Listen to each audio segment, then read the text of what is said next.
2021. What a fucking year.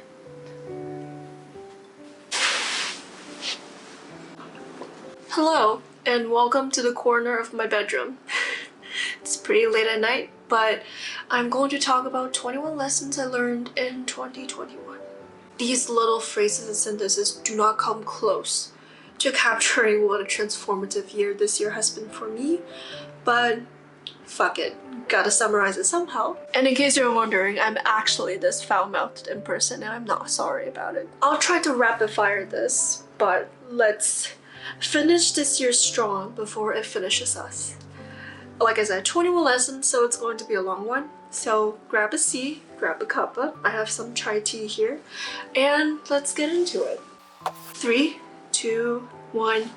Lesson 1. Always focus on what you can control. It's fairly easy to feel like everything's outside of our control, especially since 2020. And it's also incredibly easy to feel like we're just a bunch of dead fish going with the flow, which, to be honest, it actually feels like that sometimes. But something I've learned from therapy is that we are our own making of heaven or hell. Like I said, we don't really get to manipulate our circumstances a whole lot, but how we respond to it, as I've covered in all my previous video essays, really is almost always within our control. Many things going on in my life this past 2 years have contributed a whole lot to this whole depressive episode I've been going through. And my major issue is that many of those things are entirely outside of my control. But I refused to believe that.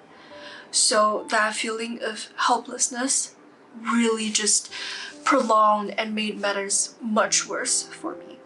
So through therapy, I've started to pivot and focus on what I do have control of, which is cultivating that resilience from the ground up. Like going to therapy or really diving deep into my self-awareness, and all of those really helped tremendously. Lesson 2, it's all about perspectives. Perspective is a beautiful thing. I have struggled immensely over the past 2 years in ways I never thought I would. And part of the reason why is that everything happening in our life so far seems so grand and so overwhelming. And I overthink too much. I overthink so much, in fact, that I become immobilized. My then high school crush and now great friend used to ask me this question a lot when I go to him complaining about random shit in my life. Will this matter in 5 years? Zooming out in life, the job that we don't get, the paper we don't get to publish, the relationship that didn't work out, none of those will matter in the grand scheme of things. None of those will likely matter in 5 years' time. It's incredibly easy to have that heart-sinking feeling of everything is closing in when all we know is short-term. But zooming out, in the long run, all of those things are highly likely to just be a wrinkle in life. How we feel or how we react really depends on the perspective that we take on, and sometimes all it really takes is zooming out. Lesson 3, you're not the victim.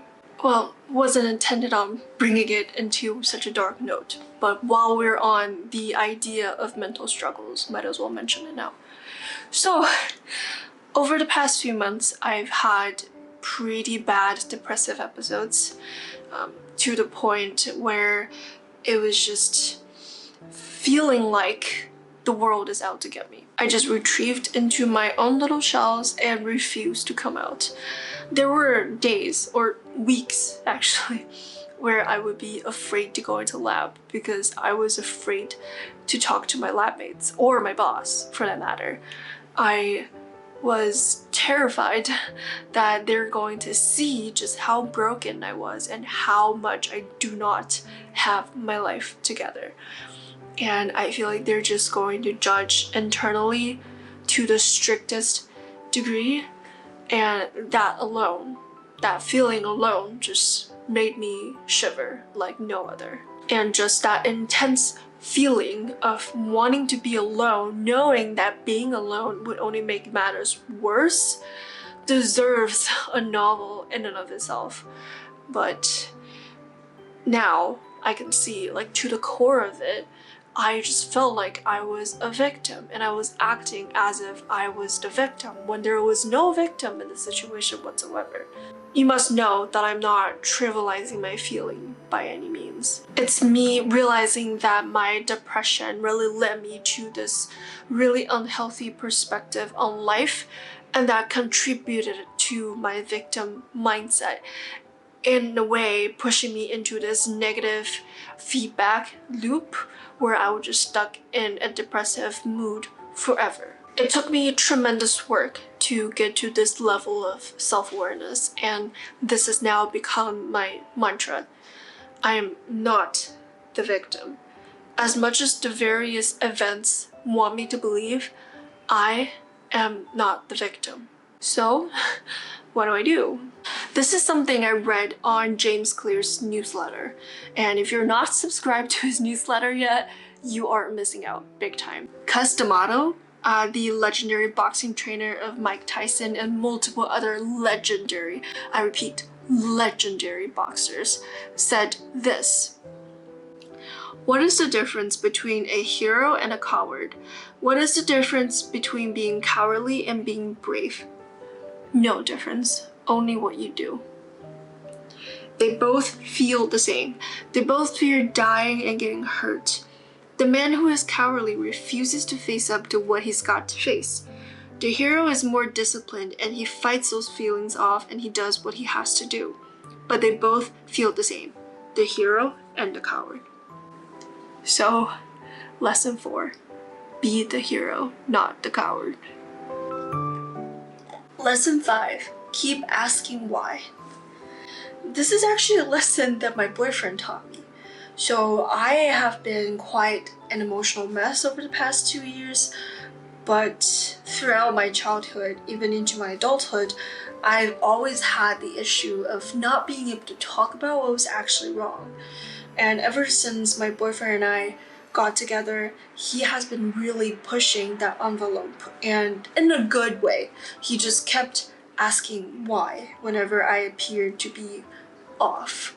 And normally I will be really put off, but it always ends up with me breaking down but feeling much better afterwards, telling him all about what was wrong or what I was thinking that was triggering those thoughts. And the feeling is much more,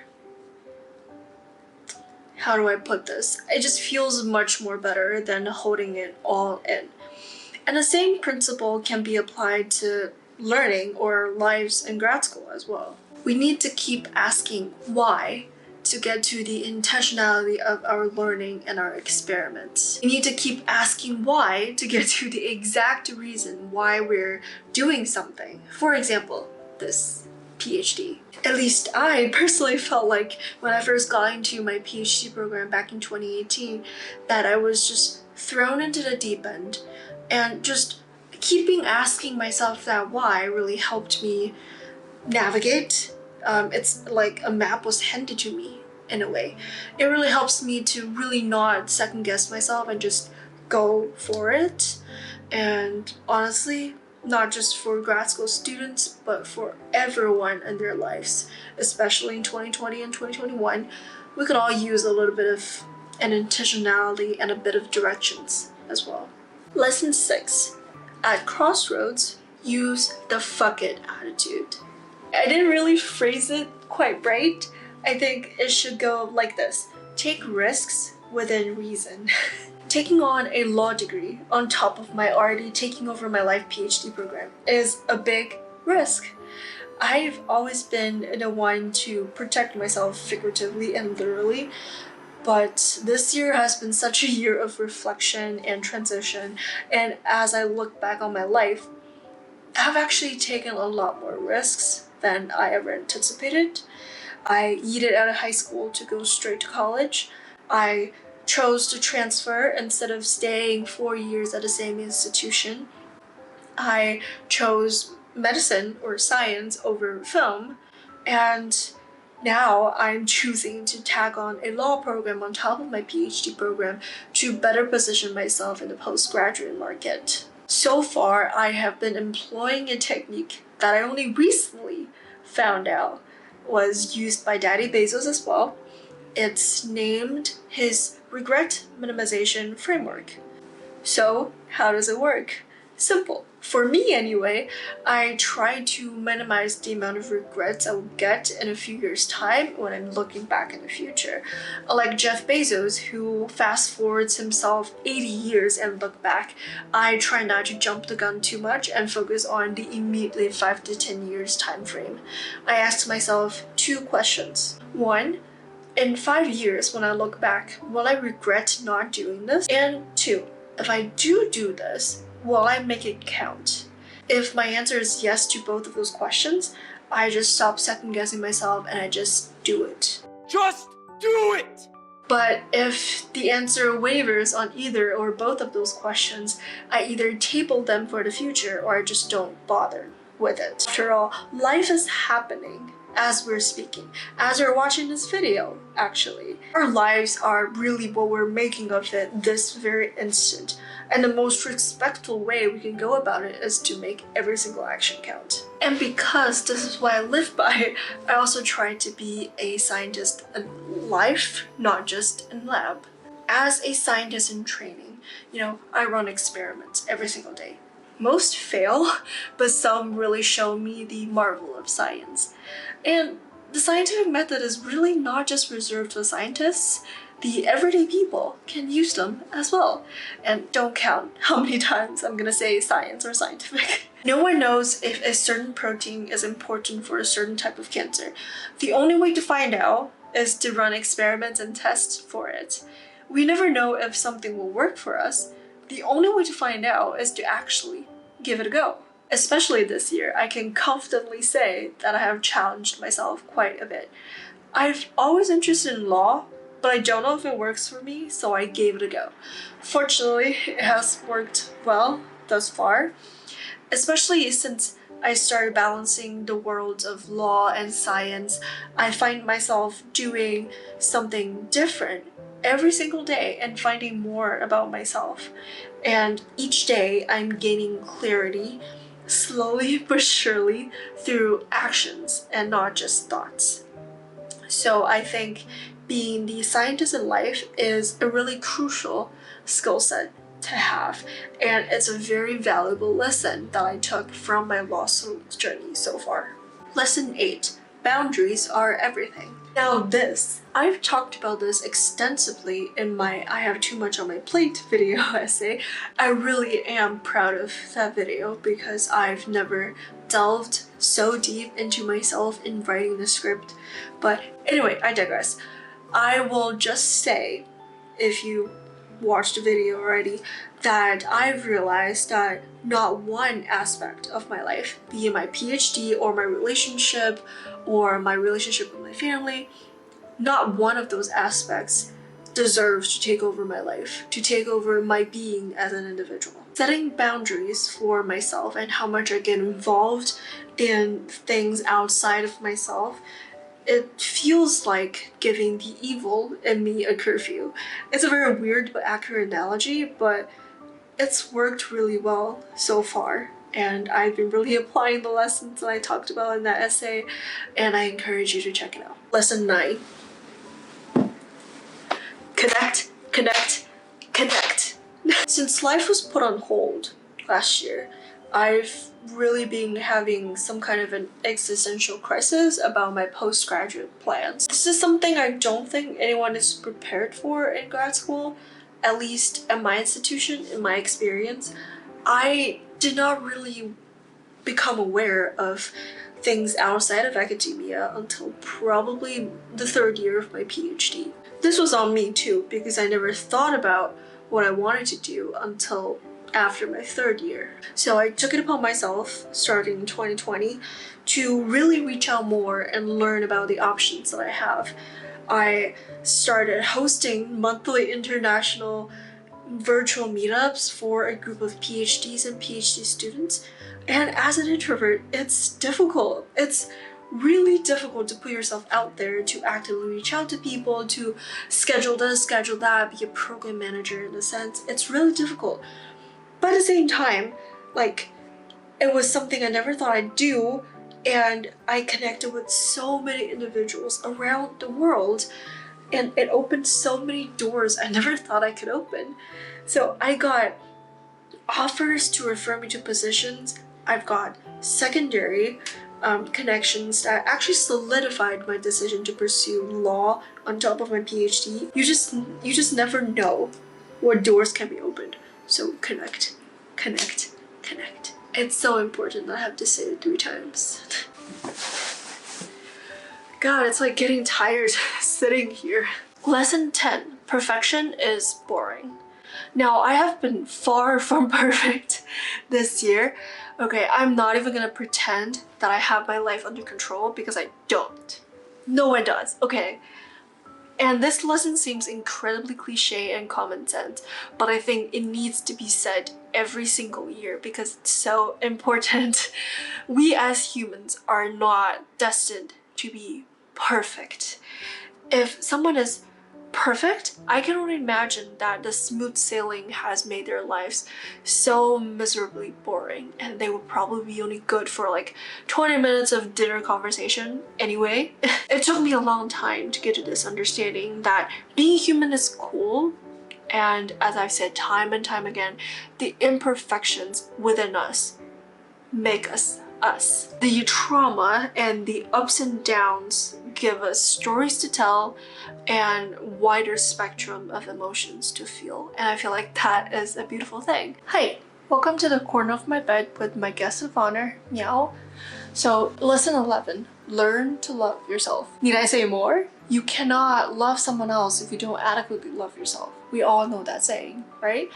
And per the amazing bell hooks, rest in peace, you cannot expect to receive love from someone else that you do not give yourself. We're not perfect, but each and every one of us deserves to be embraced and loved for who we really are. Lesson 12, life is too short. Laugh at yourself. I'm notorious for being a serious person.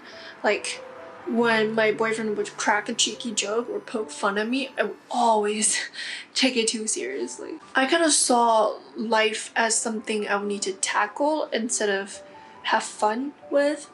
And especially this past year being such an emotional roller coaster, my support system has really pushed me to view life as more of a funsy, if you know what I mean. Like, ups and downs, left and right, they're just wrinkles thrown in to make my life fun.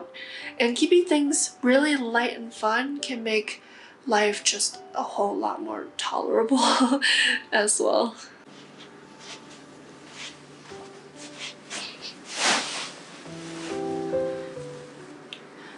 Okay, Meow got tired of me, so I'm back at this old angle. Sorry. Lesson 13. It's okay to not know. Shocker, but I'm gonna say it. No one has all the answers. If you want me to say the only thing that I've taken away from my grad school journey thus far, I would say that there is no shame in saying, I don't know. Admitting we don't know something is a sign of intelligence. It's not putting up a facade or a manufactured intelligence or a manufactured perfection. Goddamn. It's being vulnerable and honest, and it's part of our collective human experience. So you can't know everything from the start. That'd be inhuman and you'd be really bored on this earth. Just saying. Lesson 14. Self-awareness is the most underrated skills. I've actually just wrote a comment about this on Holly Jane's video. Holly Jane is amazing, you should totally check her out. Being at peace with yourself and totally in sync with yourself, that level of self-knowledge is the most underrated skill ever, hands down. Learning more about myself through various life experiences of this year has really taught me what I should let go, what I should really recalibrate, and what I should do to push forward, essentially. It's almost like holding a magnifying glass over a pool of diamond that is my actions, and finding those diamonds that really best reflect who I am, aka self-knowledge, and making them into the most wonderful jewelry in the world, aka learning from those experiences. I am still a work in progress, but I'll say it now. Developing that self-awareness and learning how to act in sync with yourself and in sync of your true selves can really be the most rewarding experience you'll ever have. Lesson 15. People can't read your mind. I was not brought up to be very forward with my feelings. Feelings? Gross. I have never heard my parents say I love you. I've also always felt awkward asking for stuff because I didn't like being a nuisance and I didn't want to cause inconvenience to other people. I was so bad at that my boyfriend yelled at me and was like, just say what you're thinking, no one knows what goes on in your fucking head. Sorry. He really pushed me to express my feelings, and slowly but surely over the past 2 years or so, especially during quarantine when I was like stuck with him and he was stuck with me, that I worked on it and greatly improved. I tell people I care about how much I love them, or as close to it as possible of a verbalization, even if I'm feeling incredibly awkward about it. And if something really upsets me, I assert myself without being too aggressive, or at least I try. I start asking for things without fear of rejection because I stopped bottling up my emotions and just let my openness take its course.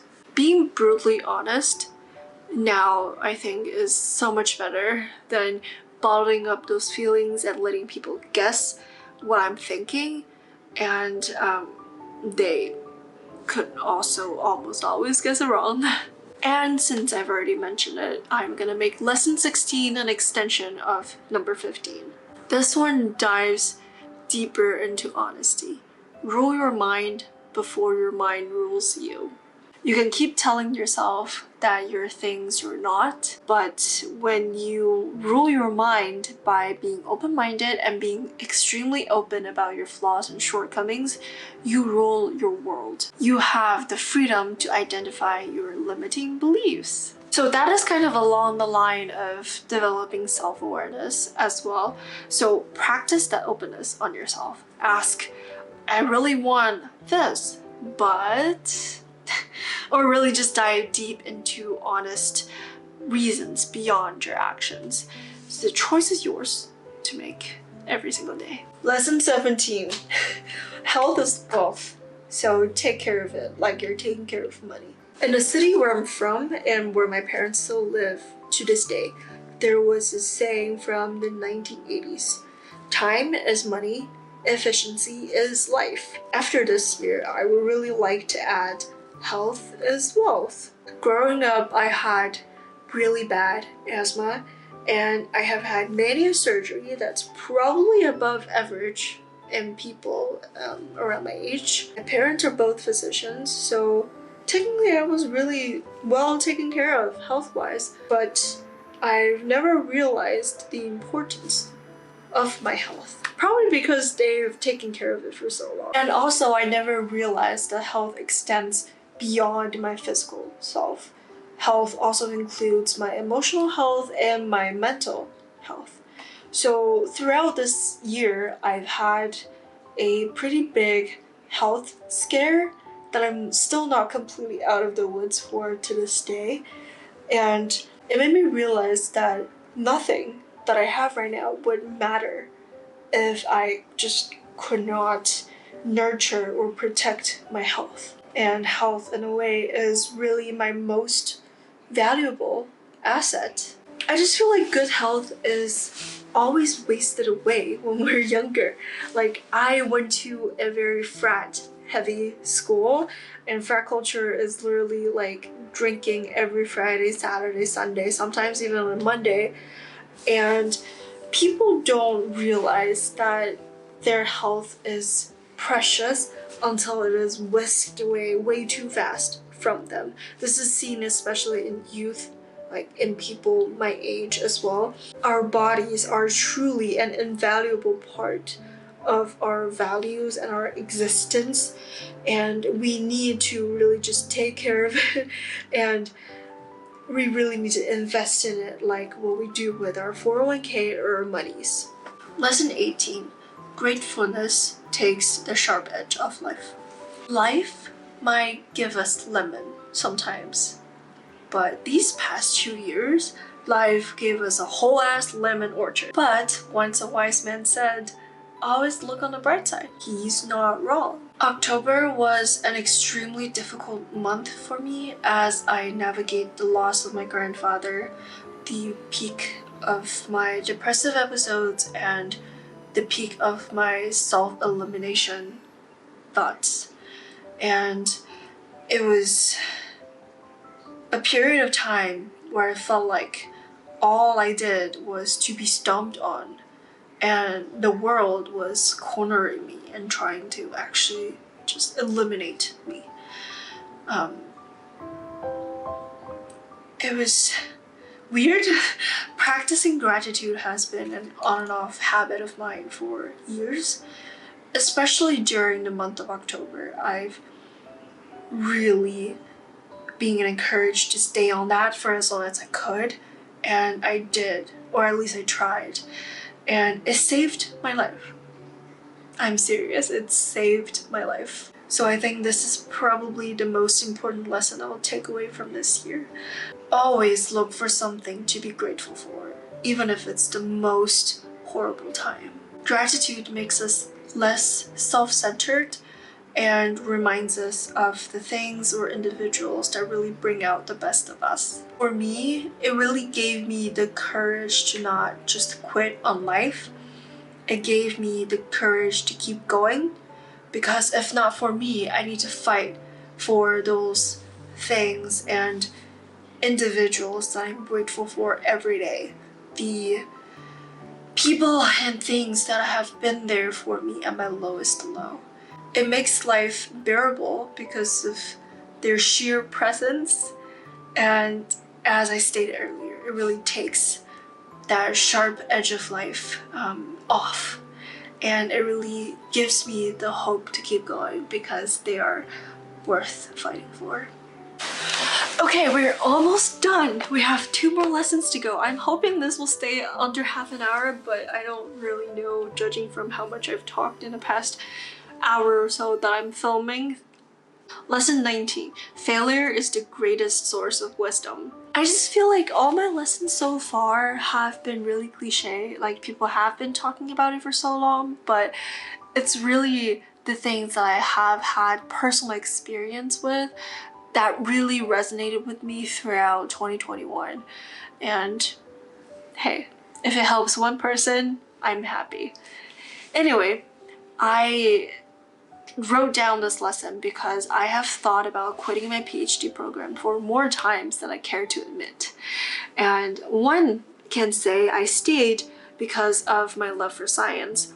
One can also say that I stayed for the sunken cost fallacy. But I will give credit where it's due. Being in academia, grad school, and a PhD program really taught me in practice that the 1% of success came from 99% of failure. The 99% of literal and figurative screaming, crying, and tearing my hair out and just pure frustration. Take me.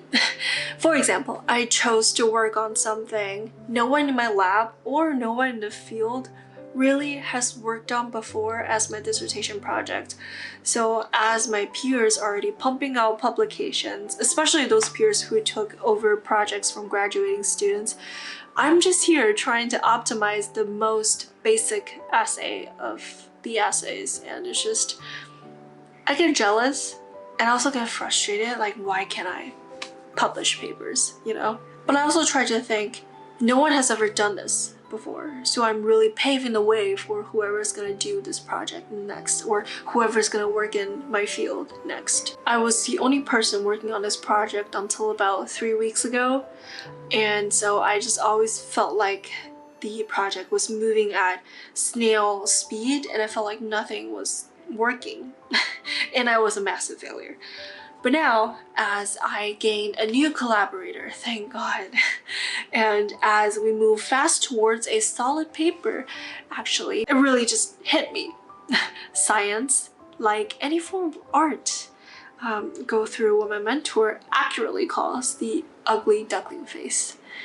And the moment I want to break the canvas, which I've been drawing on, and throw it out, is always the moment I know that the painting will finally start taking its real form. So when you fail at something, take a look at what you've done so far. Celebrate the small wins and adjust and align your actions to your goal and just try again.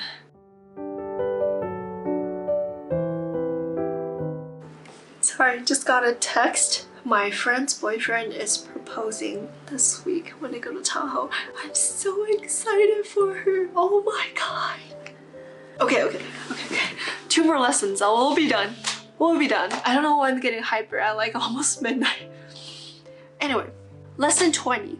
It'll pass eventually. I think this one really ties into the last lesson. While failing at stuff sucks, in the grand scheme of things, it's not really permanent, and unless you don't fucked up, it's likely just going to be a tiny drop in the bucket. There are many a moment where I feel like I was failing at life, and this is what I remind myself of. Cliche, I know, but hey, if it works, it works. All of these are temporary. The challenges we're facing, whatever challenges we might be currently experiencing, including this pandemic, they too will pass. But the caveat here is that the same can be said about the good times too.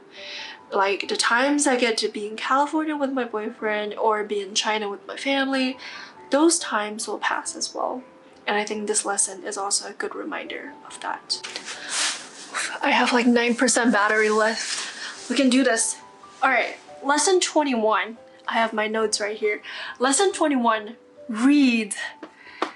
Okay, finally, the last lesson. So books have been a constant in my life. It's my bedtime routine activity, and it's been super great to just have that level of calmness before I go to bed every single night. And as 2021 draws to a close, I encourage you to get a reading goal set up. It's always nice to feel the paper, but if you like Kindle, that works too. Determined to just like live fully and just continually learn from books, podcasts, whatever. Prepare for what life has to teach by just being completely open to the lessons in everything you do and experience. And that includes reading, that includes talking to people, that includes watching videos from fellow PhD students or from your friends, your family, from anyone, influencers really, but just to learn from experiences and events. And I think that is the best thing you could do for yourself. Okay, alright, we're at 7%, but that concludes the 21 lessons I learned for 2021. I'm sorry you have to stare at me at this awkward range of angles this whole time, but promise it'll be better. I'm still practicing my filmmaking chops, but in the meantime, I think this is being uploaded on Christmas Eve. If you celebrate Christmas, Merry Christmas to you. If you don't, Happy Holidays. It's a day off, like, why not? And hope you have a lot of good food, and hope you have a wonderful 2022, at least the start of 2022, and I'll see you next week.